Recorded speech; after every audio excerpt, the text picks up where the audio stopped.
This question is for Ben Kim. Would you vote in favor of a tax increase? Would you vote in favor of a tax increase? I'm a trained economist, and we always have to seek ways of increasing revenue without raising property taxes or business taxes by seeking places where delivery of civic services can be improved, or without raising property taxes or business taxes. So I'm opposed to property tax increases because you are holding property owners as a hostage, and we ought to avoid doing that. And then it has to be in relation to personal income tax rise as well as business income growth. It has to be somewhat proportional to that. Thank you, Ben. This one's for Kevin, Terry, and Chris. Is Burquitlam doing enough to protect its green space? What could they improve on?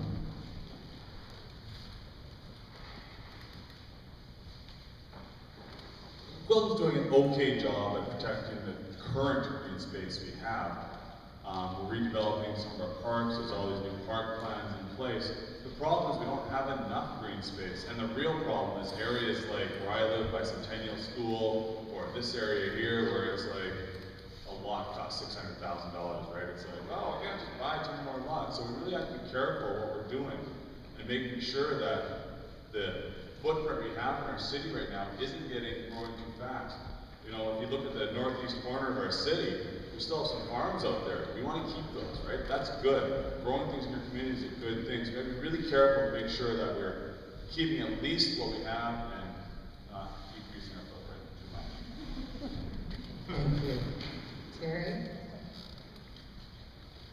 One of the things I love about Burquitlam is our green spaces. I love all the trails we have access to, the parks, the forests. It's one of my favorite parts. What attracted me back in a long time ago when I bought my first house here was the green space. So with any kind of development, yes, we have to work very closely in collaboration with the stewardship groups and the developers to ensure that we are protecting and enhancing the green spaces. I would work very hard on City Council to make sure that the local stewardship groups continue to get enough funding to continue doing all the great work they're doing, protecting our streams. But it's in my opinion that yes, we're doing a good job. Thank you, Terry. Do you want me to read it again, Chris? Okay. Would you like me to read it again?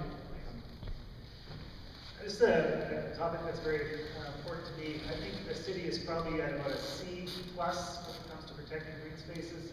Years ago, there was a huge push by a number of residents to protect Walton Forest, and the city was very much against protecting it. They wanted to develop it. Thankfully, the people's voices were heard and it was protected. I live right by Muddy Park. I'm very excited about the fact that Muddy Park is so well protected. But when we developed Burke Mountain, we minimized the stream setbacks and allowed developers to build a lot closer to streams than they had in the past. And I don't think that's right. And I think once the streams are damaged, it's extremely hard to get them back. So things like that, I don't do. Thank you, Chris. This question is for Terry Towner. If you do not succeed in this election, will you run again in 2014? Oh yeah, you haven't seen the last of me. I have a job currently with Share Family and Community Services. I'm very passionate about it because I'm passionate about the people in my community. And I will continue doing everything I'm doing in my community, and you will see me up here again in November of 2014, yes. Great, thank you. This question is for Doug McDonnell. Do you think that parts of Mundy Park should be leased or sold to private enterprise to provide outdoor recreation, such as zip lining, etc.? What a great voting question that one is. I was on council at the time when council unanimously agreed to look at that. There are green initiatives and green opportunities look at for opportunities for our residents. I am not anyway in favor of doing anything to Monday Park. It's a jewel. There's nothing to sell off parts of it, to put in any kind, cut down trees, or anything to the trail network, anything like that. The zip line at the time when it was proposed was an interesting proposal, and it was one that we wanted to look at, and we did. And we heard loud and clear from everyone that don't look at it anymore. So we didn't.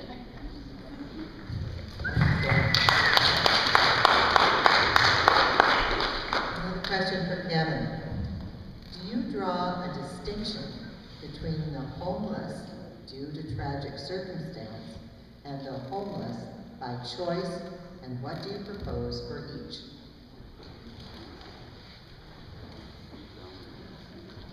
Wow, why don't you throw me an easy question, like, what's 4 plus 4? Like, hey, have a nice day, look down. I don't think anyone's homeless by choice. I think that they've left their home. Maybe, you know, we see some of these young people out on the streets, and they're not choosing to be homeless. Like, they've had a pretty ugly life, and they said, I ain't staying in this house any longer. And the solutions to these problems are as unique as the people. So I think the first problem is we need some type of provincial mental care facility. We don't have that anymore. We've seen that problem, and we need to look at how to deal with some of these problems. You know, with maybe setting up more facilities for them, etc. Thank you. Okay, this question is for Vincent. First, Vincent, Kurt, and Benita. Should the city hire more police officers? Should the city hire more police officers? Yes. Yeah, I support that because every citizen, every citizen in our neighborhood put public safety at first place. So I will support adding the officer for policing and taking care of our neighborhood.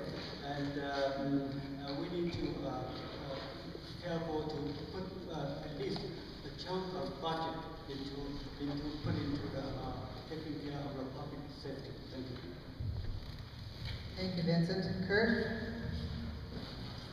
I think as our city grows larger and larger, and it's expected to grow over 30 to 50,000 people over the next 20 to 30 years, we will need to hire more SMP officers to patrol our areas. Safety is very important to us, but at the present, I don't think we need any more at this time. Thanks, Kurt. Benita? Yeah. So I do know that there are businesses in this community that are concerned that they would like more police for sure. Many of them use a private security services at this point in time. Personally, I would need more information to make an educated answer on this, but I would say for sure that as Burquitlam grows, we definitely need to look at a station here in the Burquitlam area with the high density coming, and probably we should look at it sooner rather than later because it takes a while to get these things going. Thanks, Benita. Okay, this one's for Michael and Ben. Do you think there should be increased gambling in the city?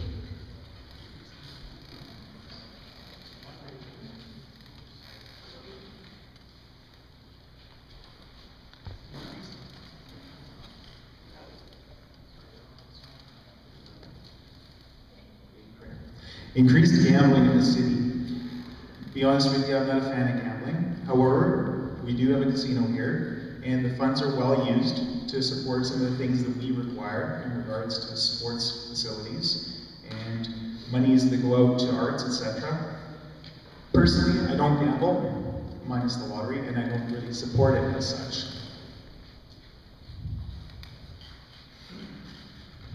Thank you, Ben. Thanks, Danny.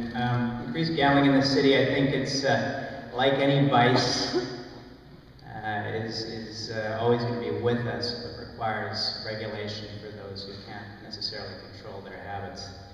The city benefits from the Boulevard Casino in this in Burquitlam through the 10% revenue sharing agreement, and my community association has actually been a beneficiary of some of those funds. So regulated gambling, but completely agree with that revenue being channeled towards community groups like ours. Thank you.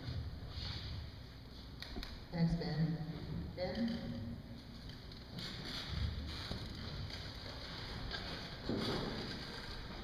If the community's wish is well documented, and I'm all for it. Thank you. Thank you. Next question. Vincent Wu. What should be done with Riverview?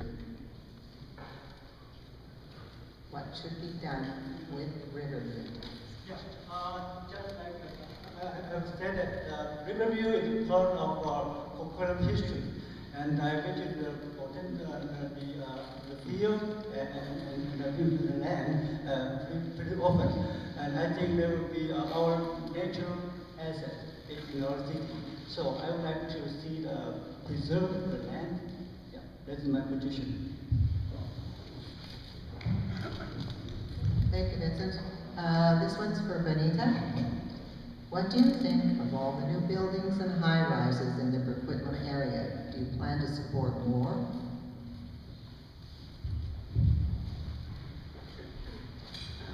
Earlier tonight, the question was, what was your vision?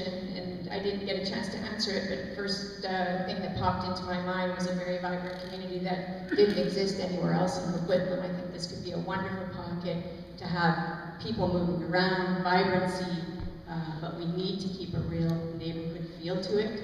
So I think responsibly we can build a beautiful Burquitlam neighborhood here.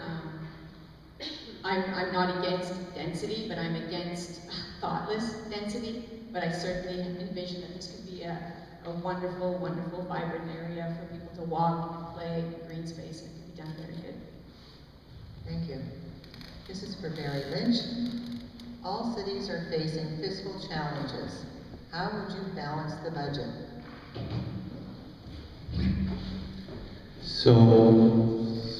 Cities are required by provincial legislation to do balance the budget. So the problem that happens is that when the cities decide that they're going to provide more services, to provide more recreation facilities, then they just simply increase the taxes. One of these types of revenue generating initiatives that has been used successfully in other cities is where they take the concept of how much you actually have committed as far as taxes, so employees' wages, you find out what the tax rate is that you think the city can absorb, and then the gap between is the amount of money you can spend, and you don't spend any more. Great, thank you. This one's for Ben Craig. As you know, there's a huge amount of development going on in the Burquitlam area. Do you think there's been adequate planning for all the decisions made, such as zoning, adherence to the official community plan, etc.? Thanks, Danny. You know, I was at a public hearing a couple of months ago with the issue of an intracorp development on Foster, and I saw a procession of Burquitlam residents come up to the microphone at that meeting and voice their opposition to that particular development. But still, City Council voted 6 for, 1 against, thank you, Lucifora, for this development. So it just shows that City Hall has a PR problem. I think that a lot of these issues can be diffused when staff reach out to the residents beforehand. Thank you. Thank you, Ben. This one's for Barry, Doug, and Kevin. The garbage contract will expire next year. What changes would you like to see? Can you repeat that, please? The garbage contract will expire next year. What changes would you like to see? This is for Barry. I'll start with you. So the garbage is an interesting dilemma the city's had for a while, because right now we have services that are provided, and they go around, they'll pick up the garbage, they'll pick up the recyclables. And in our neighboring communities like Port Whitney and Port Burquitlam, they've gone to an automated system where the truck comes around, there's just one person and they pick up the containers. And I've been told by both the City of Port Moody and the City of Port Burquitlam that on a house-per-house basis, that is actually cheaper and it's more efficient. And so I've asked, when I was on council, I asked for a report on this, and I believe that the city should investigate that or when the contract comes up again and see if we can go to an automated system for our community. Thank you, Barry. Doug, same question? Thank you. I agree too with an automated system. I think that we need garbage pickup once every 2 weeks, but we need our recyclables once a week. We're doing such a tremendous job in the city. It's really encouraging to see how our residents and how they've got a hold of recycling and really taken a hold of this. And it's really reduced our garbage. We don't need pickup every week. We can reduce our costs by having pickup once every 2 weeks, but with our recyclables once a week. Thank you, Doug. Evan?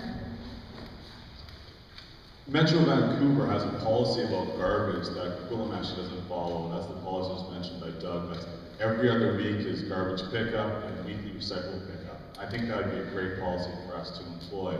Since our garbage is contracted out, it's not city employees doing it. When we renew the contract, we can change the terms of it pretty easily, and it doesn't cause us all this attrition in terms of costs. Going automated, although it sounds like a really good system, it's got some negative sides to it. We should be very careful with that. One of the biggest negative sides is we need people with jobs. And if you may be saving a house, really, I'd rather pay $1 to know that one more person in my community has a job. So I don't know if automated is the right solution. But I do think reduced pickup would probably work better for us. Lots of recyclings. Thank you. Terry? This question is, this is for Terry, Chris, and Vincent. What is the single most important issue that the city of Burquitlam has to deal with?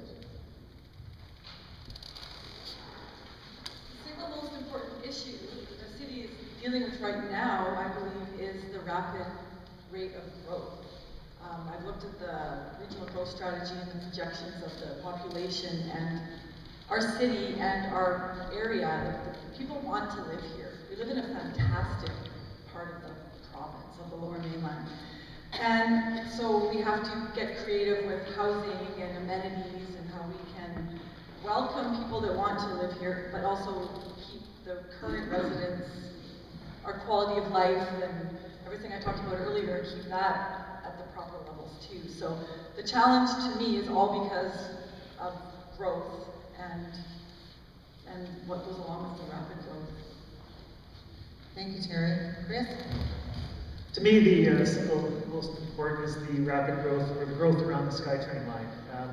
This is one of the things that got me a little bit more engaged in our communities. When I saw that all the low-cost rental housing, Cottonwood, Foster, Smith, was being bought up by developers, and we were going to lose that low-cost rental housing, it really offended me, and I was ashamed at the time. My wife used to teach at Mountview Elementary. I know the area well. I'm very passionate about this community, and we need to do whatever we can to make sure we manage this growth in a responsible, practical way, and make sure that we have a strong rental replacement policy so that we have a good diversity of housing solutions. Thank you, Chris. Vincent? The most crucial issue for me, for the city of Burquitlam, I think that if I can use the term, the future shock of the growth challenge in the next few years. Because the expansion coming, and we will see the more and more population move in and bring up the density and pressure on the city service and the providing of the infrastructure. So that will be the key issue. That's the reason why I'm jumping into this rate. I think that the next council must be deal with this important issue for every resident who want to have a better live and work place like here. Thank you, Vincent. This one's for Kurt, Bonita, and Michael. If elected, would you support the Burquitlam Canada Day fireworks display given the large cost?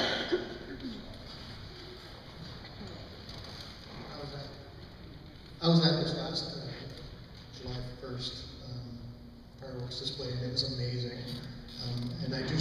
City of Burquitlam supporting that issue. We could look for a sponsor for it, a major sponsor, like they do with the downtown fireworks, but if one can't be found, I think there's so many people that enjoy that evening. I think we should continue to support it. Thank you, Anita. There's not many things left in life that are inaccessible, and I truly believe that fireworks is one of them. I remember when I was a kid, at Christmas, you always got chocolate covered cherries and peppermint patties, and it was the only time of year you got them. Now you can get them every day of the week. I think that the fireworks need to stay. I think it's a family tradition. It's a tradition that kids will grow up with and love, and what I would absolutely say that we are the city of celebration, and we need to keep. Thank you, Benedict. Michael?